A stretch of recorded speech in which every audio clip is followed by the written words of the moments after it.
So that we have it on the recording, could you say and spell your first and last name for me? Yes.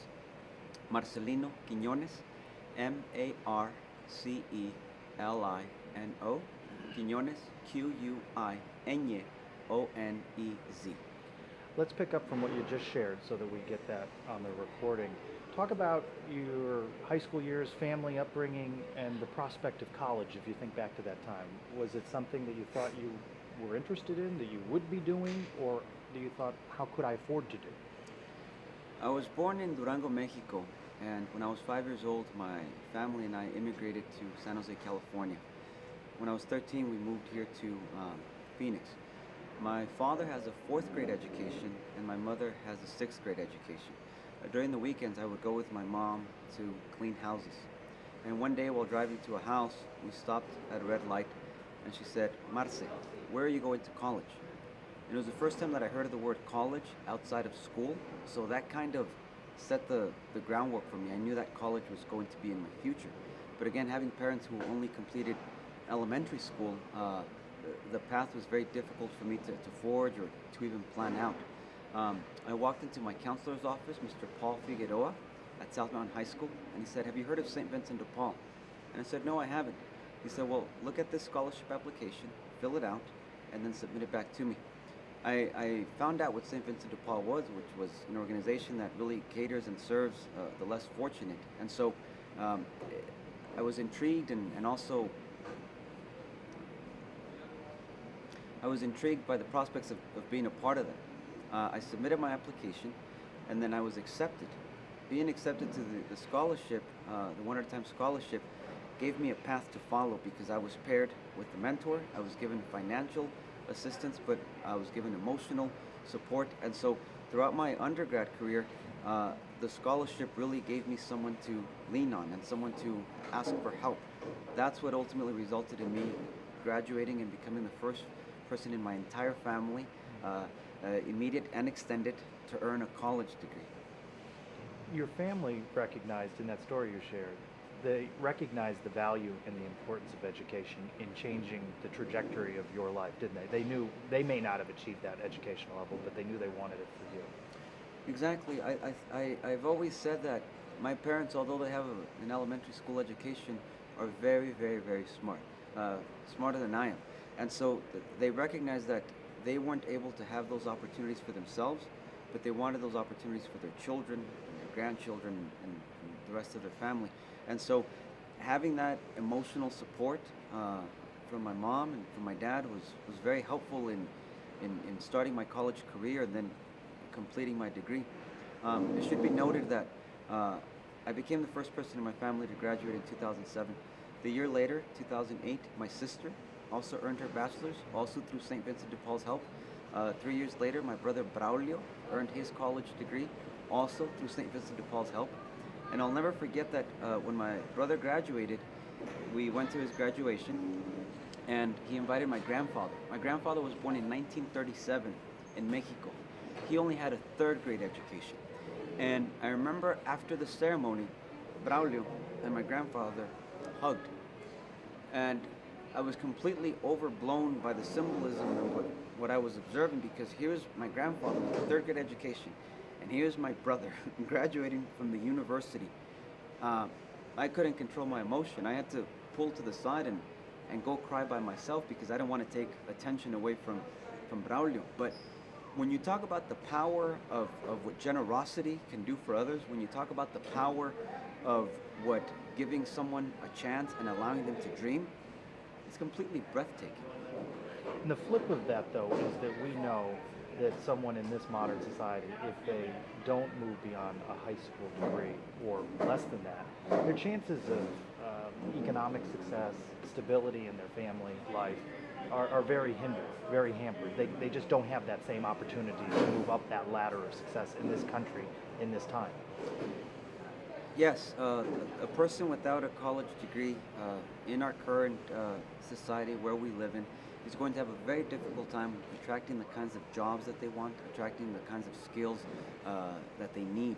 And so having a college degree does open a lot of job opportunities for you, But more than that, it prepares you to be able to behave in a manner where you are respected. It prepares you to be able to engage with a variety of people. And so it just opens your world of opportunities. That's what a college degree does. And so having someone like St. Vincent de Paul understand that and provide those resources for as many students as possible, at least the way we've been able to do here in Phoenix, uh, makes you sleep well at night. What's the differentiation with St. Vincent de Paul? The person-to-person contact they invest. Talk a little bit more about that mentorship experience. They're connecting one-on-one with each of the individuals. Right. One of the things that sets the St. Vincent de Paul One at a Time scholarship apart from most scholarships is that once a student is interviewed and then accepted into the program, he or she is then paired with a mentor that really guides them throughout their college career. So they're responsible for meeting with another person in the room. They're responsible for submitting a record of their grades, of their registration, asking for support in terms of class time management, classroom issues. And so having that, like you said, having a person there with the student helps them. And then we also meet regularly with the students for an event called Fun Day, where the students come back here to the society, here to the Hall of Banners, and they receive additional information about classroom management, financial literacy, uh, um, further opportunities to develop their growth. And so the student not only receives monetary assistance, but they receive another person who is walking hand in hand with them until they achieve their college degree. Might be the only person because they may come from a family where they don't have that higher level of education has been achieved by a parent or a sibling. This individual may be their only support system in the early days.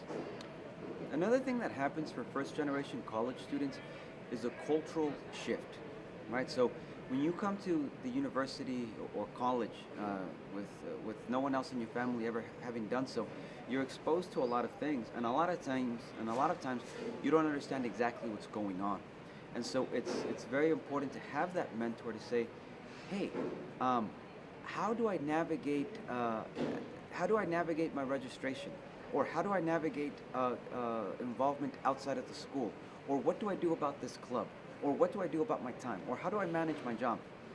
A lot of our mentors have gone through college. A lot of our mentors had jobs while they were going through college, and so having someone that they can ask those questions, who's gone through that experience, is also very beneficial. And again, a lot of our students are first generation college students, so they can't go home and ask their parents or their family members what that's like, because no one else in their family has that experience. And now you've come to an opportunity where you're influential in this scholarship program, in this process here. Talk about how you've moved forward in this experience to be able to give back to this next generation of students. Sure. So I want to talk a little bit about a couple of things, and then I'll get to that. Soon after graduating from the university, I became a high school English and drama teacher, where I was able to empower 78% of my sophomores to pass our reading and writing exam, our state reading and writing exam here in the state. Since then, a number of my former students have then graduated from college themselves. And so a scholarship gave me an opportunity to educate myself and then go into the community and create systemic change for other members of my community. I've also been elected to a school board here in Arizona. I've been on the cover of Time magazine. I've starred in countless theater productions here in the Valley. And all of this happened because St. Vincent de Paul gave me a shot. St. Vincent de Paul believed in me. They prepared me to succeed. I've taken those blessings and I've gone into my community and I've tried to bring about that change. Earlier this year in 2016, I was asked by Terry Wilson, who started the scholarship program in 2001, and by our executive director here at St. Vincent de Paul in Phoenix, Mr. Steve Savilsky, to head the scholarship moving forward into the future. And so I was driving down a street after I received the phone call, and I thought to myself, 15 years ago, I was thinking of St. Vincent de Paul and making sure that I fulfilled the scholarship application and making sure that I was prepared for my interview because I needed their assistance. I just got off the phone with St. Vincent de Paul, and now they're asking me to head the same scholarship that has provided me countless opportunities. Um, I had to catch my breath, and I had to think of how blessed I've been to lead this life.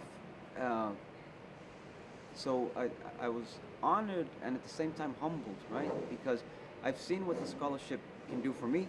Uh, and so now to be given the opportunity to try to create those sorts of opportunities for others, it's incredible. And not only create those opportunities for others, but also to show an example of what can be done when we opened our hearts, when we open our generosity, and when we decide to give back. What would you say to our Vincentians all across the country who will see this segment as they struggle with how to put systemic change into place in their councils and their conferences? This isn't necessarily an easy program to run, but it's something really from coast to coast that they can start in some meaningful way and really impact lives. In 1833, um, Frederick Ozanamwith was with six other students and an older person, and they were challenged to see how they can demonstrate their faith in Paris. As a result of that, the society has fed, clothed, housed, and healed millions and millions of people. St. Vincent de Paul is now in over 120 countries. And so, but it took one person to take that leap of faith. Um, Fast forward to 2001, Terry Wilson, a Vincentian, was also thinking, how can I bring about systemic change in my community? And so he sat down and he organized and he strategized, and then he created this program.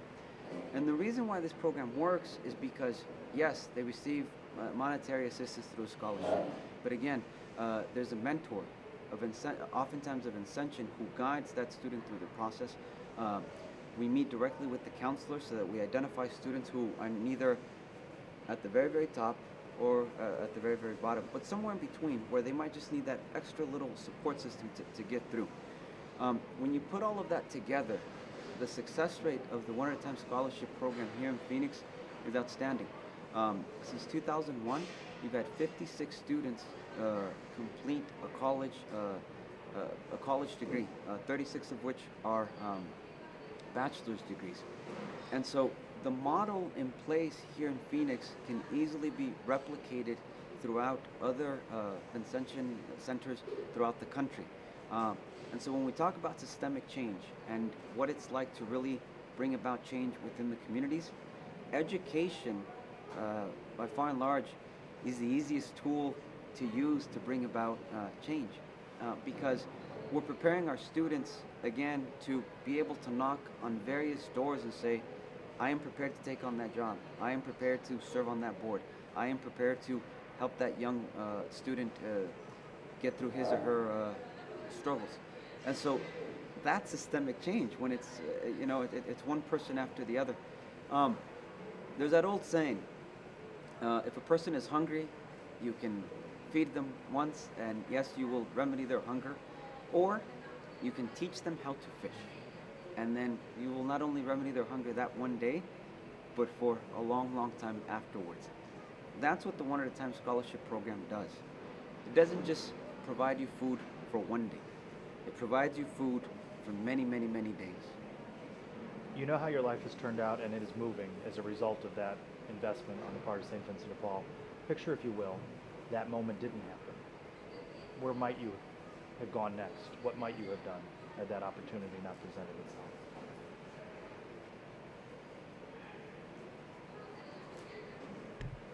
I think if that opportunity hadn't, presented itself, um, I would have struggled, and I would have worked for a long, long time, like my father, at a restaurant as a waiter, or like my mother at a meat department, or at a school cafeteria. And I would have done that for a number of years while saving money and preparing myself for the future. Ultimately, there was motivation within me to succeed. And so I think what the scholarship and what St. Vincent de Paul's help did for me is it sped up that. but ultimately, I have to believe that I would have succeeded and I would have been able to accomplish a lot of my dreams. It would have just taken a longer time. And so the systemic change that I've been able to provide and to help with here in Phoenix was just sped up. And so I think that's the message. I think a lot of the students that we bring into the scholarship, we know they will succeed. We're just trying to guide them. And I think there are those kinds of students throughout the country. And so it's just a matter of if we're able to and if we have the resources and if we've got the drive and the initiative, then we need to set it forth. I want to share one quick anecdote. In 2002, when I was given this scholarship, I realized that Terry Wilson was the person who started the scholarship. And my mentor was Walt Gallegos. Mr. Gallegos is an engineer by training. He spent his whole life as an engineer, and yet he was able to help a fine arts major complete and succeed in college. But soon after I was given the scholarship, I wrote Terry Wilson a letter, and I thanked him for having taken the initiative to start the scholarship. And I completed the letter with the following. I said, at the time, Mr. Wilson, someday, some way, I will repay the generosity that has been given to me today. A few years later, I can say I'm on my way. And one day you will receive a letter like that from one of your students or scholarship recipients. Powerful?